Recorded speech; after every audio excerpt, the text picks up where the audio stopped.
We have Senator Rand Paul on with us. Got to talk to him about a couple of things. A, staying out of war in Syria. Two, and Anthony Fauci, is he going to be pardoned? But let's start with Doge.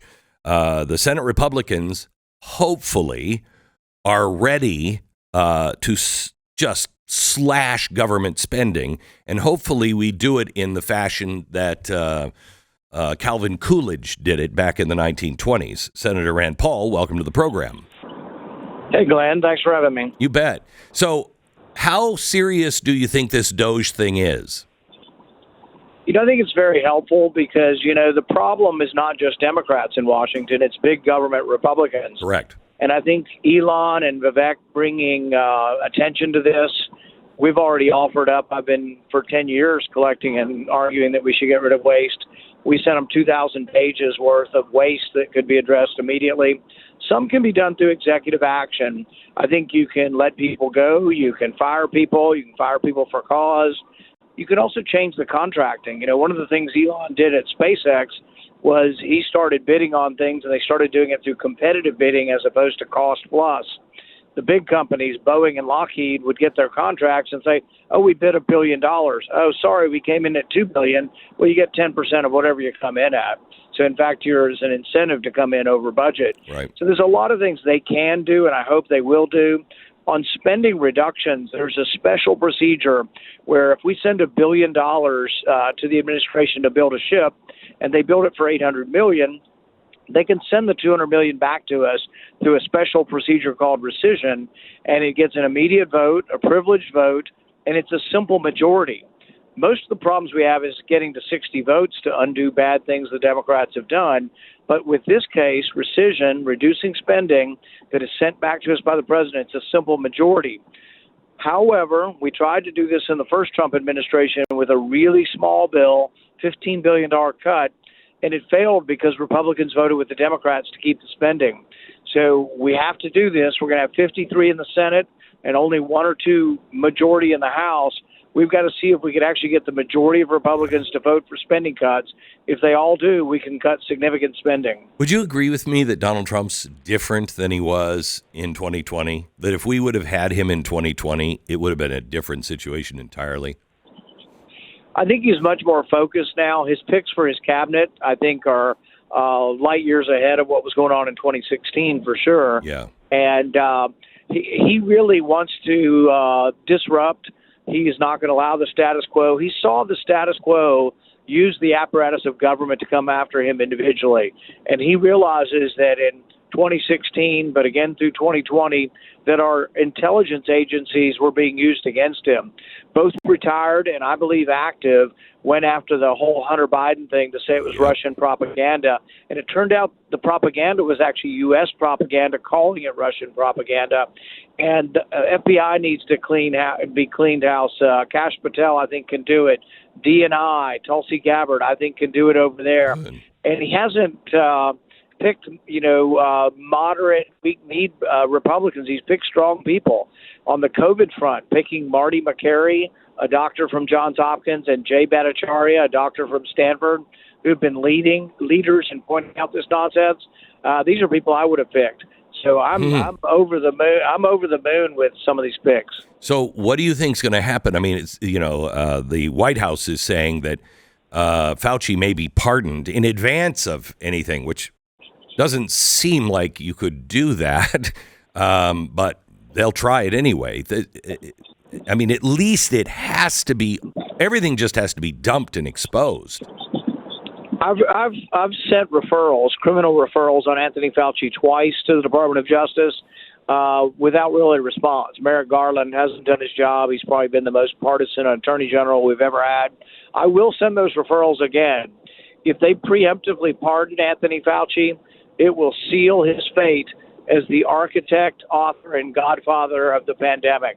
He's the one that funded it. He's the one that funded the research in Wuhan. He's the one that allowed the research not to be scrutinized. People don't quite get this. There was a safety committee that was supposed to scrutinize dangerous research. It was set up because of fear of exactly this happening. There have been scientists talking about this for 20 years, worried that this is going to happen. Anthony Fauci sidestepped the safety committee and allowed this research to go on. Then when it came forward that he had done it, he's like, oh, nothing to see here. We didn't really do it. Oh, well, we funded EcoHealth and they funded WuOn, but nothing to see here. Right. And then he had the gall to say it wasn't gain of function and it wasn't dangerous. That's all a lie. All that's come out. And really, we have him in his own words. We have him in private saying, oh, we know it's really dangerous there, and we know they do gain of function research. So we've got him dead to rights. If the president pardons him, I think it'll just cement his role in history as being the architect of gain of function surgery. So, but will we release this? This is the one thing I'm hoping Kash Patel does. I hope he releases just the raw evidence that has been gathered. You know, kind of like the Twitter files, where we can see all the stuff that has been classified that should be seen by the American people. With regard to COVID, we voted unanimously to declassify all of it. So this was over a year and a half ago. The FBI did do their job. They did a report, and they said that they thought COVID came from the lab, that the virus or the pandemic started with a lab leak, but they haven't released their report. They've been told to declassify it. I truly believe Kash Patel will look at that.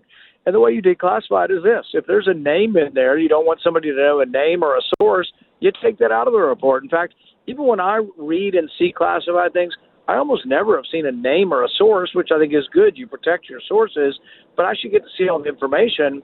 And really, in this case, the American public should see all of the information. Anything to do with Russiagate, anything to do with the abuse of the FBI to go after Donald Trump, all that has to be publicly released as well. Well, on Friday, here in Fort Worth, Texas, there was a judge that ordered Pfizer to release and produce all of its emergency use authorization file to a group of scientists that want to look through it. And they've been saying, well, we can't do it. And the judge finally just said, do it now. Yeah, we've never had someone like Donald Trump or like these appointees. And that's why first line of battle is getting them through. There are many establishment Republicans, you know who they are, who are weak-kneed or, frankly, just no better than Democrats that are looking to destroy Donald Trump's picks. And so I'm going to be working very hard for Robert Kennedy, for Tulsi Gabbard, for Kash Patel. These are, those three right at the tip of my mind are have a lot of establishment Republicans questioning, and we got to make sure we get them through, and we got to make sure everybody, listening to the radio, everybody out there is calling their particularly Republican senators and saying Donald Trump needs his team. How long do you think? Do you think he's going to get these? What do you call them? Out of session appointments,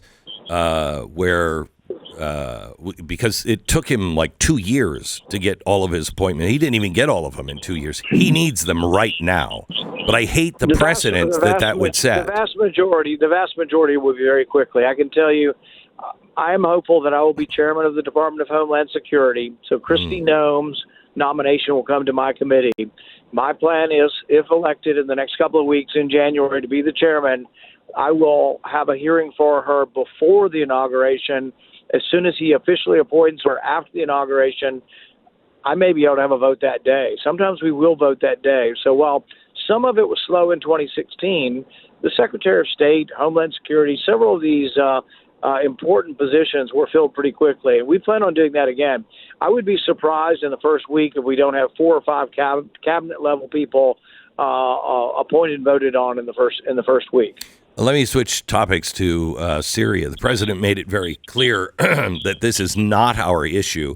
I went back this weekend and looked at a story from 2016 where the CIA was supporting one side and the Pentagon was supporting the other side in Syria, and they were fighting each other. And now the president, the current president, whoever that is, bombed Syria over the weekend. And I just have this bad feeling that the military-industrial complex wants to have a war somewhere, and Donald Trump is coming out and saying it isn't any of our business. I know where you stand on war. What do you see coming? I agree completely with Donald Trump on this, and the people who took over, the rebels who won, Their new name is a new name given to an old group called al-Nusra, which were associated with al-Qaeda. So they were Islamist, meaning that they were for a radical, fundamental sort of nature of Islam that doesn't treat women well, doesn't treat Christians well, et cetera. A very primitive form of Islam. Well, they've been fighting there for a long time. There's also another group called ISIS that is actually somewhat the same, fundamental Islamist. And then there are also other groups there as well. There have been the Russians there. There have been Iranian proxies there. There have been Assad there. Caught in the mix are hundreds of thousands of Christians who have always had sanctuary since the time of Christ, frankly, and are at risk. And so we have 900 soldiers. 900 soldiers isn't enough to organize a parade. I mean, 900 soldiers is not who you go to war with. You want to go to war in Syria, you put 5, 10, 100,000 troops in. You don't put 900 troops in there. They become targets, not a deterrent. Right. They're not deterring anything. But if some of them are killed, and I hope this doesn't happen, then all of a sudden maybe we are dragged into the middle of a civil war where there are no good people on either side of it. Let me ask you one final question about you've got a bill coming out that's similar to the South Korean law, which I don't even know what happened in South Korea. I'm still confused by that, where the U.S. Senate would allow presidential emergencies to continue only with a majority vote in Congress, which I 100% back. What does this mean to all of the emergencies that we have dating way, way back that are still in effect? They'd expire. And currently, if a president has an emergency, the emergency can only be stopped by Congress if Congress votes to stop it, but then the president would veto it.